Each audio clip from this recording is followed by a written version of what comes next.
अस्सलाम वालेकुम वरहमतुल्लाहि वबरकातुहू। जी डियर स्टूडेंट्स, आज अब एक और नेक्स्ट पॉइंट पढ़ते हैं जो जंक्शन कैपेसिटेंस पर बेस करता है। ये दो पॉइंट बहुत इजी पॉइंट हैं लेकिन बहुत इंफॉर्मेटिव और टेक्निकल पॉइंट हैं। अगर थोड़ी सी तवज्जो करेंगे तो समझने की कोशिश करेंगे तो इंशाल्लाह बहुत इजीली इस चीज़ को आप पॉइंट को समझ सकेंगे।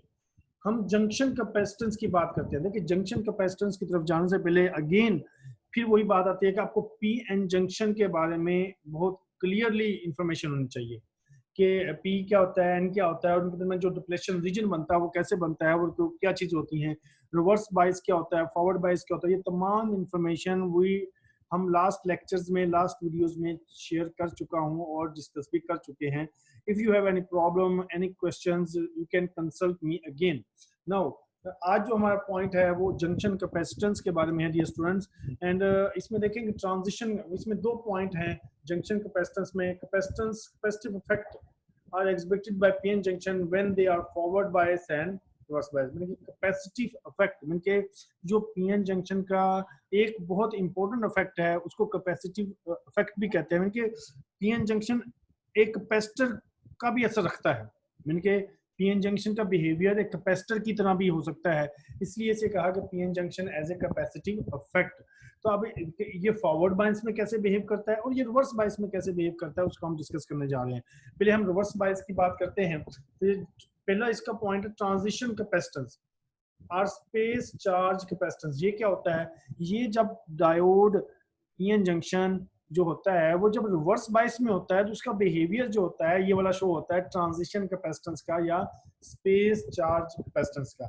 आप कहेंगे कैसे हैं? इसको समझाने के लिए मैं पहले आपको एक मैंने कुछ डायग्राम नहीं है उसको लिए चलता हूँ। देखें, अब जब आप किसी डायोड के क्रॉस, जब किसी पॉइंट के क्रॉस रिवर्स वोल्टेज अप्लाई करेंगे, देखिए ना, रिवर्स वोल्टेज अप्लाई किए, रिवर्स कैसे पॉजिटिव को नेगेटिव दे दिया और नेगेटिव को क्या कर दिया, ठीक है, और नेगेटिव को क्या कर दिया, पॉजिटिव अप्लाई कर दिया तो रिवर्स हो गया। अब रिवर्स में डेफिनेट बात है, जब रिवर्स अप्लाई करेंगे तो क्या होगा कि रिवर्स करंट अप्लाई करने से पोटेंशियल डिप्रेशन रीजन बढ़ेगा। यानी कि ये फर्स्ट इनिशियली डिप्रेशन रीजन इधर था, फिर ये मूव करके इधर आ गया, ठीक है। अब डिप्रेशन रीजन बढ़ा तो यही था ना, डिप्रेशन रीजन बढ़ा, इधर नेगेटिव लेयर्स बन गई, इधर पॉजिटिव लेयर्स बन गई। अब दो लेयर्स जब ये इधर पॉजिटिव, इधर नेगेटिव है, इधर पॉजिटिव लेयर बन गई, तो ये देखिए दो, अगर आप कैपेसिटर को कंपेयर करें, अगर कैपेसिटर की तरफ चलते हैं, देखें कैपेसिटर क्या होता है, एक तरफ पॉजिटिव प्लेट होती है, एक तरफ नेगेटिव प्लेट होती है, उसके दरमियान सेपरेशन होती है, ठीक है, यही कैपेसिटर है ना। तो अब रिवर्स में क्या हुआ, ये भी तो वही बात होगी ना कि जब आपने रिवर्स करंट अप्लाई किया, रिवर्स वोल्टेज अप्लाई किए, तो एक तरफ पॉजिटिव लेयर बन गई, नेगेटिव लेयर बन गई, एक तरफ पॉजिटिव लेयर बन गई, और जैसे रिवर्स वोल्टेज बढ़ाते जाएंगे ये डिस्टेंस बढ़ता जाएगा उनके उसके दरमियान। तो ये जो बिहेवियर है ये इसको कहते हैं कि ट्रांजिशन कैपेसिटेंस। मतलब इसमें एज ए प्लेट की तरह, मतलब ये पीएन जंक्शन जो है रिवर्स बायस में एज ए प्लेट की तरह वर्क करता है और चार्ज को स्टोर कर लेता है। हम कह सकते हैं कि ये चार्ज को उसने इनिशियली स्टोर कर लिया है, तो ये रिजेम्बलेंस रखता है, इसी वजह से इसे कहा गया कि ट्रांजिशन कैपेसिटेंस और स्पेस चार्ज कैपेसिटेंस। इसको थोड़ा मैं रिव्यू कर देता हूं। When PN junction is reverse bias, the pressure region act like insulator. Depletion region insulator की तरह बिहेव करता है और उसके क्रॉस पॉजिटिव चार्ज है, जैसे मैंने अभी बात की कि ये इसके इधर पॉजिटिव चार्ज, इधर नेगेटिव चार्ज, ये दरमियान में ये कुछ भी नहीं है, तो ये act like a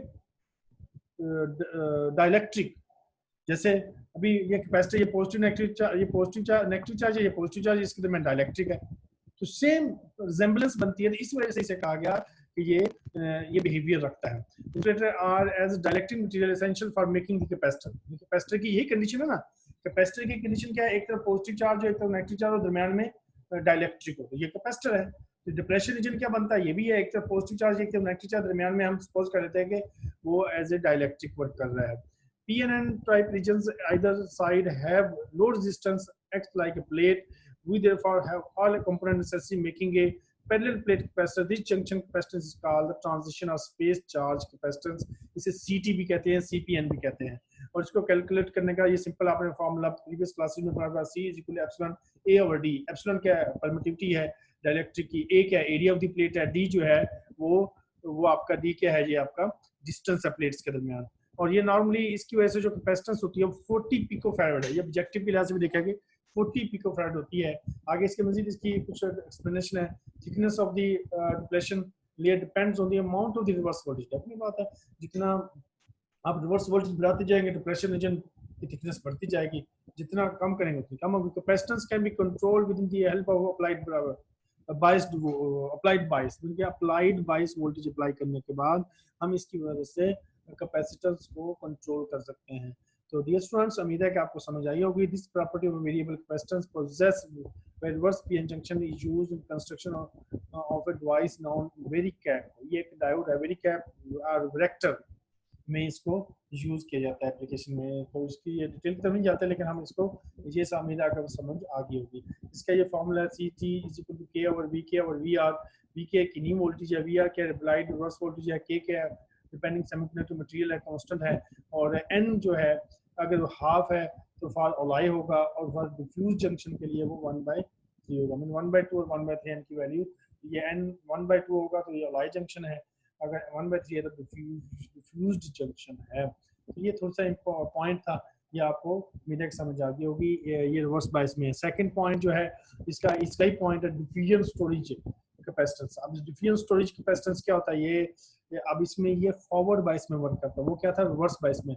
this capacitance effect is present when the junction is forward bias, मतलब फॉरवर्ड बायस में होगा। अब देखिए कैसे होगा, इसको समझने की कोशिश करें कि जैसे ही आपने डायोड के क्रॉस फॉरवर्ड वोल्टेज अप्लाई किए तो करंट क्या होगा, फ्लो होना शुरू हो जाएगा। जब करंट फ्लो होगा तो अब अचानक जो है आप उसको रिवर्स कर दें, अचानक रिवर्स कर दें तो कुछ इलेक्ट्रॉन जो है डिप्लेशन रीजन के अंदर ट्रैप हो जाएंगे। कुछ इलेक्ट्रॉन जो डिप्लेशन रीजन में ट्रैप होंगे तो रिवर्स जब करंट अप्लाई होगा तो अचानक रिवर्स करंट पहले ज्यादा होगा फिर कम हो जाएगा। अब अचानक जो करंट मिला ये उसको रिजेम्बलेंस दी गई कि ये डिफ्यूजन या स्टोरेज कैपेसिटेंस की वजह से है। ठीक है, ये इंपॉर्टेंट पॉइंट है, इसको दोबारा रिवाइज कर देता हूँ आपको।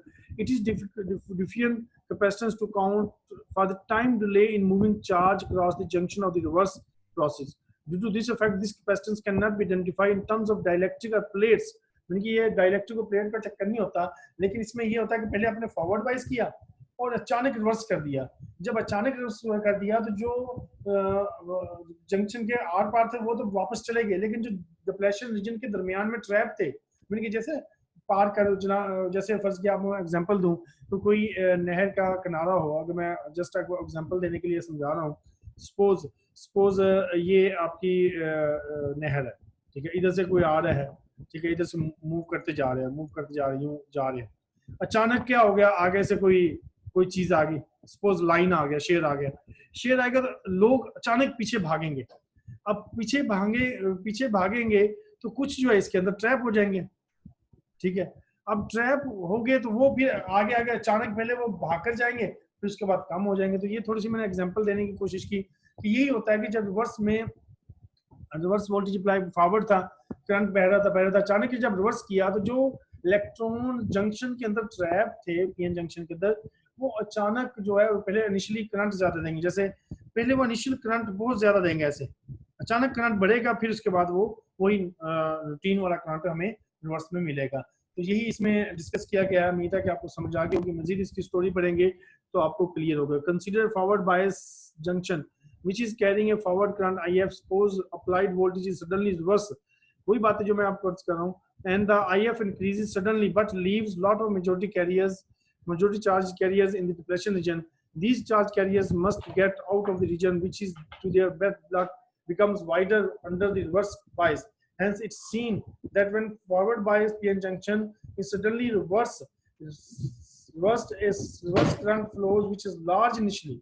मैंने इनिशियली जैसे मैंने अभी बताया, इनिशियली चार्ज आपको लार्ज मिलेगा, उसके बाद फिर वो स्मूथ उसी पोजीशन पर आ जाएगा। तो ये मेन इसका बिहेवियर आप इसको देख सकते हैं। इस केस में हमारे पास जो फॉरवर्ड कैपेसिटेंस होती है वो 0.02 माइक्रोफैराड होती है, जो 5000 टाइम जो है ट्रांजिशन कैपेसिटेंस से ज्यादा होती है। ये पॉइंट रहने देंगे।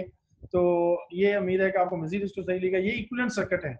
ये ट्रांजिशन कैपेसिटर में क्योंकि रिवर्स होता है, रिवर्स में हाईली रेजिस्टेंट होता है, इसलिए इसमें रेजिस्टेंस ही होती है, इसमें फिर वो पोटेंशियल बैरियर को कंसीडर नहीं करते। जबकि जब डिफ्यूजन में फॉरवर्ड बायस होता है तो ये फॉरवर्ड पोटेंशियल बैरियर वोल्टेज है और ये डायनेमिक रेजिस्टेंस है। तो ये चीजें इसमें ये इक्विवेलेंट मॉडल कहलाते हैं कि डिफ्यूजन में इक्विवेलेंट मॉडल क्या बनेगा डायोड का, पीएन जंक्शन का, और इसमें क्या बनेगा। ये थोड़े से आपने इक्विवेलेंट मॉडल भी आपको बनाने चाहिए। वही देखा ना, ये पी है, ये एन है, ये पी और एन है, जिस सुपरपोजिशन बना के बताया गया है कि ये इसका equivalent model compare to capacitor कैसे डेवलप होगा। उम्मीद है कि आपको समझ आ गई होगी। काइंडली इसको अच्छे अंदाज से रिव्यू कीजिएगा। इफ़ यू एनी प्रॉब्लम, अगर आपको परेशानी होगी तो इंशाल्लाह अगेन इसको हम डिस्कस कर लेंगे। अस्सलाम वालेकुम।